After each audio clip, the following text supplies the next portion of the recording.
Oh, hey, my goodness, how wonderful to see you. It's been what seems to be like an entire season. It feels like forever to me. So long ago, in fact, I think I'm still drinking out of my mother's old 1970s cup. My gosh, that time has gone by fast. But you know what? You've tuned in to a good day. Today, you've tuned into Act 3, Season 2, and look, we are back in the Shaw studio. How fantastic is that? Our entire team members are here. We're missing a couple of people that are still out sick, but you know what? They're all coming together with us soon. And on today's episode, we're going to talk about some really important stuff. The first thing that we're going to talk about is how important it is for us all to be together again. And not only here in the studio, but out in the world. And while COVID is certainly still out there and we have to take our precautions, it's time to get back to the business of living. It's also Alzheimer's Awareness Month. And so today on the program, we're going to talk to Jane Hope and we're going to discuss what that's all about, how that manifests during the month of January. And we're also going to talk to AVI and talk about what AIDS Vancouver Island is doing these days after Shine 2022. It's a perfect time for you to grab a cup of coffee or a cup of tea or whatever that might be. I got to go get mine, in fact. And, you know, get yourself settled in and enjoy the program. We'll see you in a bit. I'm sitting on the edge of love and happiness. Yeah. Never experienced such a moment as this. So if you got that good feeling in your body and you want to bring this moment to life, come with me, we'll hit the town. Let's go right now and live the life. I just want to shine like the sky up like a sunset, living with no regrets. I just want to shine. Hi there and welcome to Act 3. I'm your host Kevin Wagner and I'm joined today with Jane Hope of the Alzheimer Society of BC. Jane, thanks very much for joining us. You're very welcome. Thanks for having me. My pleasure. We're talking all about Alzheimer's today. And I was wondering if to start with, maybe for our viewers that aren't that familiar, what can you tell us about Alzheimer's, dementia? Alzheimer's disease is a disease. It's a progressive degenerative disease of the brain that causes a variety of symptoms. And so those symptoms include things like memory loss, lack of insight, confusion, misplacing things. What happens is, the disease sort of impacts a part of the brain and then it sort of spreads. And so eventually, basically everything is impacted. But in the earlier stages and even the middle stages, there's not quite as many symptoms. It's very different for everybody. In fact, if you've met one person with dementia, you've met one person with dementia. They're all very different. And Alzheimer's, I guess the most commonly asked question that I get is what's the difference between Alzheimer's disease and dementia? Sure.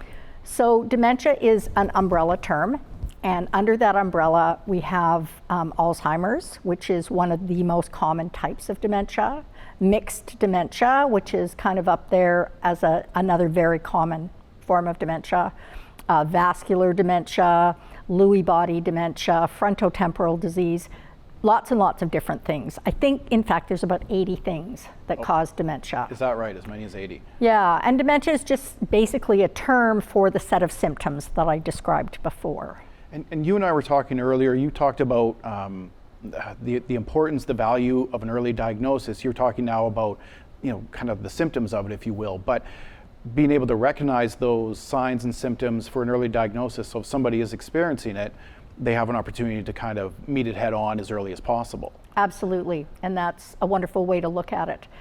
It is actually Alzheimer's Awareness Month, and so because of that, one of the things that we are really trying to get the message across about is reducing stigma. And while people are, when people are able to get an early diagnosis, they're then able to plan for the future and be a big part of that planning. They're able to sort of spend more time with family and friends. They can learn about the disease. Mm-hmm. We find that when people learn about the disease, both the person living with it as well as the care partners and family members, they do better. Yeah. And that really, you can live well with dementia. Yes, it's challenging. Yes, it's difficult, but you can also live well with it, and there's lots of moments of joy. And is that the challenge? Do you feel like the stigma that you talk about are the misconceptions around it? People actually view it very differently than what you're describing. You're describing, it can be met head on, you can have a full life, but the conception of some people out there might be very, very different. Absolutely, Right. absolutely. Oftentimes people sort of describe, assuming you're diagnosed with dementia, you're basically no longer living. You can't do anything anymore. You're kind of not part of anything anymore. You're not recognizing friends and family. You're kind of in the later stages. And yes, while those late stages often do happen, there's, the early stages where people really still can live full lives, the sort of the middle stages of the disease where, things are progressing, but there are ways to deal with different things. Right. And we find that the more, like I said, people learn about it, and caregivers get some education in how to effectively care for somebody living with dementia and support them, not even just care for them, but to support them, it just can make all the difference in the world. And when we spoke a moment ago about early diagnosis, I guess as you talk about the caregivers kind of understanding how to navigate that, when we talk about the diagnosis aspect of it, the early diagnosis, I suppose we have to educate ourselves on those warning signs, because it might not be the individual that's going to self-diagnose, for lack of a better term, Right. but more so the friends, family, and people around them that might bring it to their attention and observe it. Like, what are those, like you're describing symptoms, are there warning signs that people can really look for as well? Absolutely, absolutely. So there are things that happen with normal aging. Okay, so Alzheimer's and other dementias are not normal aging. They don't happen to, the majority of people. But there are some things that happen. So for example, as we age, we often forget nouns, right? So we also forget, maybe where we put our keys, a little bit more than we used to. Sure. But for people with dementia, they may start to have really significant word finding difficulties. And so, they're not just forgetting nouns, but they're forgetting, sort of whole sentences. They struggle to put together sentences, possibly, if that's one of their symptoms. Right. I wouldn't worry if I lost my keys. I lose my keys all the time. Sure, So who doesn't? I really hope I don't have anything to worry about. But I would worry if I picked up my keys and didn't know what they were for. Right. Right, that might say to me, ooh, something's a little bit different. And also when it starts happening more often. Oftentimes too, as we get older, we walk into another room and then it's, why did I come here? But you go back to where you started and go, oh yeah, I needed the knife or whatever, right? So you go and get that. But if you have dementia, you may not be able to retrace your steps. In fact, you may not even remember that you were in the kitchen a few minutes ago, right? So a lot of times the first thing that goes is that short-term memory. And so there's a lot of different things that are impacted by short-term memory. And Sure enough. It's like you say, we're probably all guilty, not guilty, but we all experience short-term memory. To recognize it as something beyond that might be part of the challenge. The Alzheimer's Society that you're a part of, you guys have a website that I think can help connect people with information maybe such as that, but tell us a bit about some of the information people can find there in terms of education about Alzheimer's disease and some of the resources that are available out there for people that are navigating this. Okay, so we have lots and lots of information on our website. We have a lot of information about what is dementia, a lot of information about caregiving, all of the different types of dementia. A lot of our programs and services are listed there, so you can find out all about them. For example, we offer education programs both for people who are, living with dementia as well as care partners and family members. We offer education even for healthcare providers. We have support groups, again, for both people, the person living with the disease as well as the care partners.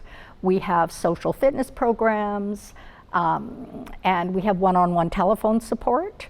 So lots and lots of different, ways to access support from us. And you can also call we have a First Link Dementia helpline. So people Monday to Friday from basically 9 until 8 o'clock at night can call and ask any questions about, dementia, or, Sure. Maybe they just need to talk as a caregiver. Yeah. Maybe they need to find out if there's, if if they're worried about their own memory, maybe they just want to talk to somebody and see, what the warning signs would be or the symptoms that, would worry them. So, and it's interesting, you're describing programs like you were saying earlier in reducing the stigma, like you talk about people still with this are living very full lives. It could be kind of a new chapter in their life. Like you said, there are challenges associated, but the programs you're describing that you might find on that website seem to define opportunities. People are still living a life, just a bit of a different chapter in their life. Absolutely. It is a different chapter. It's a different journey, and it can be difficult and it can be challenging. But with courage and with support, people can learn to live well with dementia for sure. No, that's great. Well, I appreciate you taking the time to share with us some of the information that you have from your society. Certainly a worthwhile thing for people to be learning about, because it has the potential to affect us all. So thank you so much for taking the time to share with us, Jane. I appreciate it. You're very, very welcome. Again, we've been speaking with Jane Hope, and thank you once again, Jane. We're going to send it over now to Teresa. She has a wellness minute for us, so I'll send it off to her. Hi there, I am so glad to have Erin Crawford here with me today on the Wellness Minute. Erin, it's January. This is the time of year we're all making New Year's resolutions and worried about our weight. Yes, that is a common worry this time of year, especially after all the holiday treats that we enjoy. And then we go and we hop on a scale to kind of measure maybe the damage, so to speak, that was created in December. But that's not necessarily the best measure for it's not a good metric. It's not the only metric that we can use to gauge what has happened over the holidays, or even to gauge change for that matter. Well, I know, of course, I stepped on the scale several times during the holidays, and sometimes it horrified me and sometimes it didn't. And I have one that counts fat. So it's not only weight, it's fat. Is that a better metric? It can be. There's some scales are better than others, of course, but the ones that you just step on and it's just the feet pads, typically those electrodes are just shooting up one leg and then coming out the other leg. There are some other better scales out there that will calculate your body for more accurately. We actually have one in our studio, the InBody machine, that has 8 different tactical points that will help give you a better picture. And that's kind of what I wanted to elaborate on is, using a scale as your only metric isn't a good one, especially when you start making changes, like you're changing your nutrition, you start exercising, and you might not see a change initially for the first 4 weeks, and yet there is change happening. That's where a quality scale that will give you those true metrics to help you differentiate, like, is it fat loss? Is it muscle gain? Because typically I find in my role that I see people's lean mass come up first before the fat mass decreases, and sometimes it happens at the exact same time. So that can be really frustrating when people are trying to make better changes in their life. They start to eat healthier, so they start to move their body more, and they hop on the scale and nothing.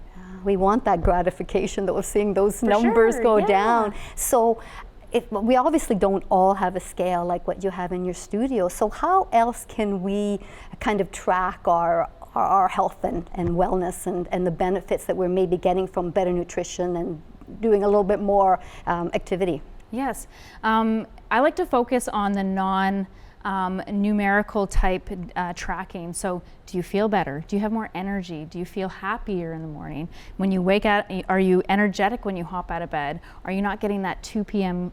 crash anymore? Are your clothes fitting a little bit better? Yes. All those are so important, and encourage people to really pay attention to those. I've got to tell myself that. I am unfortunately someone who does step on the scale often, and I've got to tell myself that's not so good to do. Well, and it's one measure of many different measures that we can utilize. So what are maybe some of the simple exercises that we can be doing at this time of year?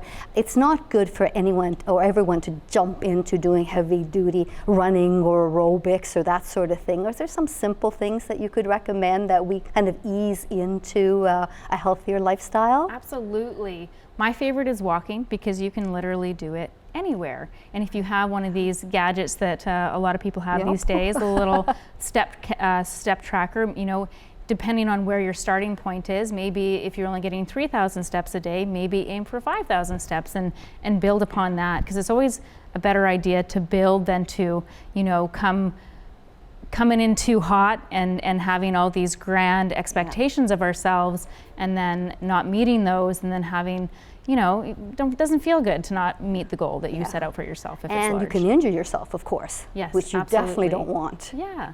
I use a Fitbit, and for a period of time I didn't have one, and I found I really needed it to motivate myself because I needed that visual representation. So that's a better use than the scale. Yeah, absolutely. I find myself, the same too. Moving around just before bed, being like, oh no, I'm not there yet. I'm just like walking back and forth. Well, Erin, thanks so much for sharing this Wellness Minute with me. Well, thanks for having me. I appreciate it. It's been great. That was great, Teresa. Great, thank you. My name is Dean, and I have the pleasure of being here today with a magnificent community member, Jeremy Mailloux, who is the manager of AVI Community Health Service Center. Welcome, Jeremy. Thanks, Dean. We're so glad to be back at Act3 today. We missed you guys. Well, thank you so much for coming out today. Tell us about AVI.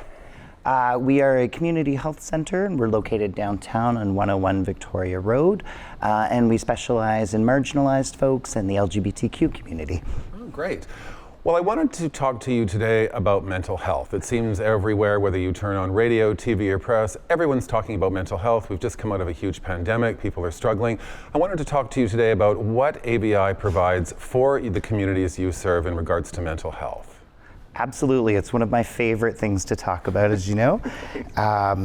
In this post-lockdown world, we're all experiencing a lack of self-care. So one of the things that we wanted to commit to in 2023 at AVI was providing a little bit more self-care opportunities around mental wellness, spiritual wellness, and just give folks that may not have had the opportunity before to participate in these types of things and services a chance. So we've got a bunch of new things. Like? What kind of programs are you offering?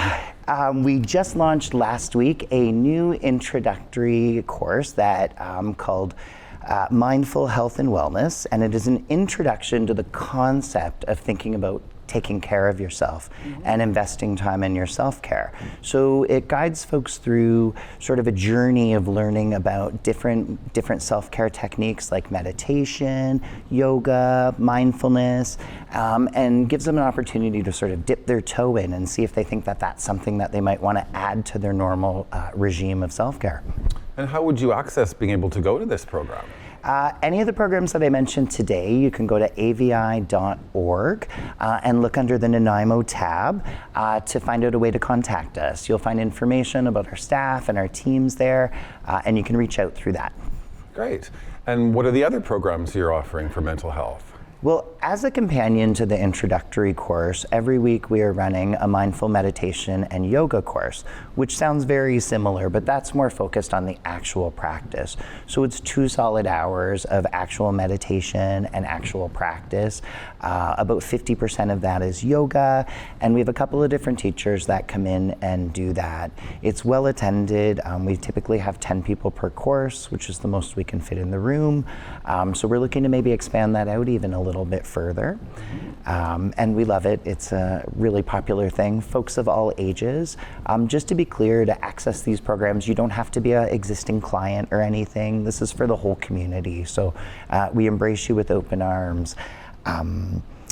These programs we kind of designed to support a really special program that's really close to my heart, and it's called Recovery Dharma.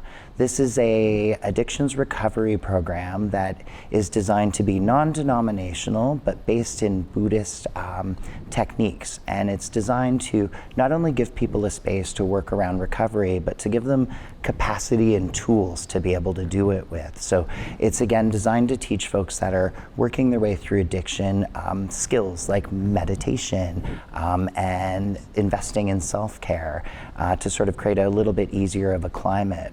We think it's always about abstinence or substitution, but self-care is really where that journey to wellness starts. Yeah. Nice. Well, I can speak on behalf of AVI. I know that when you walk through the doors of AVI, you will be treated with compassion, regardless of your postal code, regardless of your race, your gender. It's one of the most compassionate places, and we're so lucky to have this. Now, I know AVI has gone through a lot of changes, because AVI obviously stood for AIDS Vancouver Island, and now with the advancements with AVI and with AIDS and the advancements with research, would you say that the clinic now is focusing more on other areas, or how is it still a prominent factor for you with HIV? So HIV is still the warm center of everything that we do. I hate to be the person to tell you that people still get diagnosed with HIV every day. And although the medications have improved dramatically, prevention has improved dramatically, and education has improved, the sad fact is there's still folks that slip through the cracks. So we still get new diagnoses on the regular. The great thing is we now have time to work and are able to support them in much better ways than we did 30 years ago. So that's kind of where we're building these mental health things around. In addition to HIV, we work around hepatitis C. We do opioid agonist therapy, which is like Suboxone. We also provide a bunch of different supports around primary care. So one of the things that differentiates a community health center from, say, just a walk-in clinic or something is that we're obligated to provide wraparound care. So we try to address the social determinants of health, like fitness, nutrition, mental health, and all of these pieces on top of just having a doctor visit. We're really trying to create a whole picture where there's a whole toolbox for people to help themselves to on their journey. So getting a doctor these days is no easy feat. Definitely if you're in a marginalized situation, that might be even more difficult. So can anyone go to AVI? Can you show up and try to get the support that you need? So that's not always as simple of a question as we'd like to answer. We take care of folks that aren't seeing us for primary care. So we have a bunch of other services that we're happy to offer. And some of those are social work support, housing supports, nutrition supports. You don't have to be seeing one of our doctors to access any of those things. So what we do is we encourage folks to reach out. You can call us at the clinic. That's 250-754-911. My front desk is going to love that. But also you can reach out through the website, and we can connect you with services that suit your needs that we're offering at the clinic. Great. So how can the citizens of Nanaimo help AVI? I mean, you know, we hear about cutbacks all the time. We hear about things not getting, organizations that are nonprofit not getting funding that they might have had previously, let's say for HIV, transferring now to mental health. How can we help AVI as a community?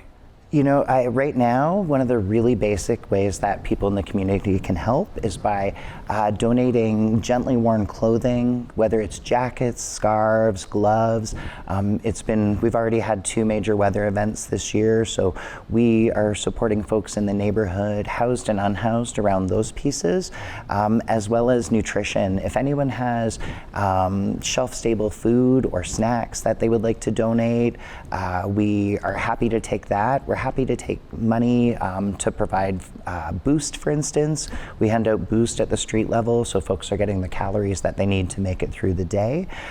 So those 2 pieces, or yoga equipment for any of the classes that we're offering. If you've got a spare mat that you don't use anymore, or a spare yoga block that's in good shape, you can drop it off anytime, and my email is on the website, so by all means reach out if you think you can help. This is amazing. Yeah, well, we're so fortunate to have AVI in the community. I know that you guys are the ones on the ground really, really reaching out to marginalized community. I know that the community consists of a lot of different demographics. Can we just quickly talk about that? You know, gender equality is also a big conversation these days. I'm sure that you service all sorts of gender identities. Well, we had this great fundraiser last year that some folks might have heard of called Shine. And it actually provided us a little seed money to be able to start really investing in some youth services. Because we work with the LGBTQ community, we're really easily able to identify that there exists a real demand now for trans and LGBTQ youth. So we've started a youth group that folks are able to participate in. And again, you can reach out to us through the website to work around that. But honestly, just providing connection, companionship, and support for people has been a really big deal, a really important piece of what we're doing. Excellent, Jeremy. Well, you have said it 1,000 times, it all starts with compassion. It does. So thank you so much for coming out today. Thanks, Dean. And if you're out there and you feel that you can give with your heart or in any other way to AVI, please reach out and support them. And thank you again for coming. Thanks, Dean. We appreciate you. Thank you. Well, there you have it. The first episode of season 2 back at Shaw Studios. Listen, there was a lot of information for you today, and we are really glad that we're able to present it to you. What's more important to us, though, is that you participate in some of the things that are out there. So if you think you have someone in your life that may require some support around Alzheimer's and dementia, or you might want to think about doing some stuff to do with your body talk and maybe, fixing up a couple of those extra COVID pounds, we know what those are. Please feel free to reach out to some of the people that you've seen on the show. And don't forget that AVI has done an extraordinary job in our community, picking up where areas have been, let's say, a little bit lost, right? They've really stepped up, as have all of the agencies in Nanaimo. Thank goodness for that, and really all over Vancouver Island.